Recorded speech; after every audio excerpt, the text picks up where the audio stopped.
అందరికీ చేసిన ఈరోజు ఈ ఘటన ఏంటంటే చాలా బాధాకరం.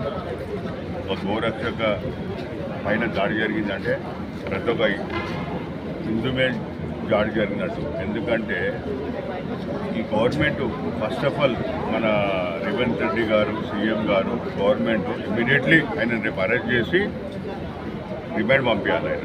నెంబర్ 1. నెంబర్ 2, హిందువులు ఇంకా కళ్ళు తెలుస్తున్నారు. ఈవిడ బీజేపీ గవర్నమెంట్ వస్తేనే అప్పుడే గోరక్షక అనేది బ్యాన్ అవుతుంది. ఇంకోటి వాళ్ళు ఎంతమంది ఉన్నారు, వాళ్ళ మెజారిటీ ఎంత? వాళ్ళు బుల్లెట్ తీసుకునేది, వాళ్ళు కొట్టుడేది, హిందువులు కొట్టుడు స్టార్ట్ చేస్తే నేను దీన్ని చాలా ఖండిస్తున్నా.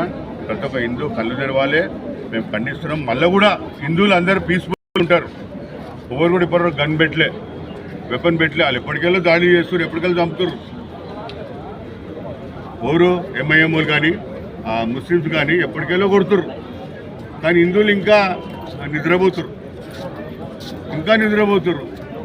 అయితే నేను అనేది ఏంటంటే ఒక్క బుల్లెట్కు 100 బుల్లెట్ దిగాలని చెప్తున్నా హిందువులకు. అంటే బుల్లెట్కి జవాబు బుల్లెట్ చేయదానా, బుల్లెట్ జవాబు బుల్లెట్ తోటే ఇవ్వాలంతే. వాళ్ళేందా మనని బుల్లెట్ కొట్టుడు, మనం ఏం చేస్తున్నాం? అందుకే బీజేపీ గవర్నమెంట్ రావాలా. బీజేపీ లీడర్స్ కూడా చాలా డైనమిక్ ఉండాలి. ఇది నేను చాలా ఖండిస్తున్నా. రేవంత్ రెడ్డి గారు సీఎం గారు ఇమీడియట్లీ ఆయన అరెస్ట్ చేయాలని నేను డిమాండ్ చేస్తున్నాను. నా పేరు విజయరామరాజు. పొలిటికల్